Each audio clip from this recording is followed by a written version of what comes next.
செந்தமிழில் திருப்புகழ் பாடி நின்றால் மனம் மிஞ்சிடும் இன்பம் விளையுதையா. சிறகிரி வேலவனை காண்கையிலே விழிவோரம் கண்ணீர் பெருகிடுமே. கந்த சஷ்டி கவச்சம் போதுவோர்க்கு கந்தன் கருணை என்றும் துணை வருமே. பங்குனி உத்திர நாளினிலே உனை நினைந்தே காவடி சுமந்து வந்தோம். புன்னகை புரியும் ஷண்முகனே உன் சன்னதி தேடி ஓடி வந்தோம். உன் பதம் பணிவது என் தவமே, என் மனதில் நிறைந்திடும் உன் முகமே. ஷண்முக பிரிய குஹ குரு சரவணனே வந்தே இன்னருளை தர வேண்டும்.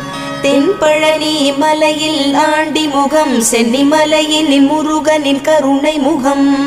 மன ஆறுதல் தந்திடும் ஆறு முகம் தருவாய்.